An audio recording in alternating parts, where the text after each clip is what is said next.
Hello, bienvenue dans mon espace de présentation Notion. Aujourd'hui, l'objectif de la vidéo est de te montrer comment ajouter des widgets à tes pages Notion afin de les rendre plus jolies ou de leur apporter des fonctionnalités supplémentaires. Tu as différents sites sur lesquels tu peux te rendre pour trouver des widgets que tu vas personnaliser et ensuite intégrer dans ton espace. Aujourd'hui, on va se rendre sur le site indify.co.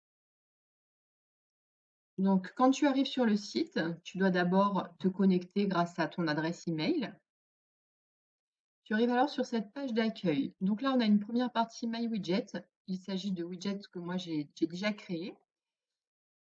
Si je descends un peu plus bas, on a ici Explore Widgets qui te propose les widgets que tu peux créer, que tu peux personnaliser. Alors la liste n'est pas forcément énorme puisqu'ici je bénéficie d'un compte gratuit, mais tu peux également accéder à la version payante si tu souhaites avoir des widgets supplémentaires. Là aujourd'hui, on va rajouter un widget de météo. Donc on clique sur Create Widget, on lui donne un nom, ma météo. Le widget est généré par l'application et ensuite on va devoir le personnaliser puisqu'ici tu vois qu'il me donne la météo à San Francisco et je n'habite absolument pas à San Francisco. Je vais donc d'abord choisir la localité. Alors moi j'habite dans les Alpes-Maritimes, du côté de Cannes, donc je sélectionne cette ville. Ensuite, je vais choisir l'unité qui me correspond le mieux. Pour moi, ce sera les degrés Celsius.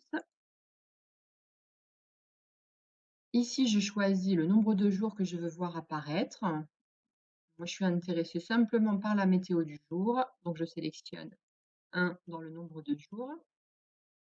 Après, tu vois que là, tu as des paramètres que tu ne peux pas modifier lorsque tu as la version gratuite.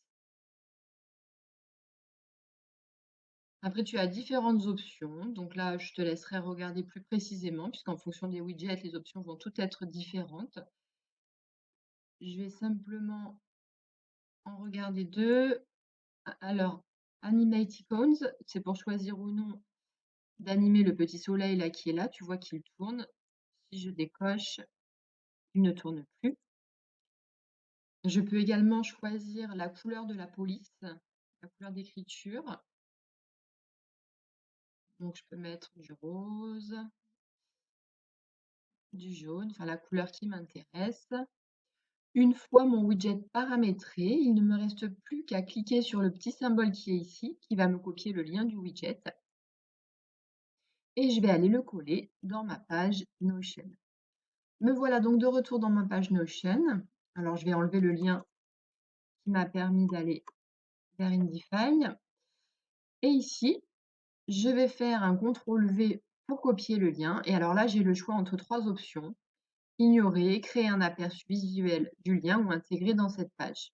Là, moi, je veux voir mon widget apparaître dans la page, donc je vais choisir intégrer dans cette page. Voilà, mon widget est ici. Je peux ensuite choisir la taille que je veux lui donner. Donc, je peux le rétrécir, l'agrandir. Je vais rétrécir un petit peu. Voilà, mon tableau qui est à côté pour tout mettre en ligne. Et voilà, j'ai maintenant accès à la météo dans cette page Notion. Je sais donc qu'aujourd'hui il fait beau, qu'il fait 20 degrés. Et nous sommes jeudi. Aujourd'hui, j'avais prévu de faire du tennis en fin de journée, mais je vois que avec ce beau temps, c'est tout à fait possible. Je n'ai pas besoin de changer mon programme. Voilà, j'espère que cette astuce Notion te sera utile et je te dis à bientôt pour une prochaine astuce.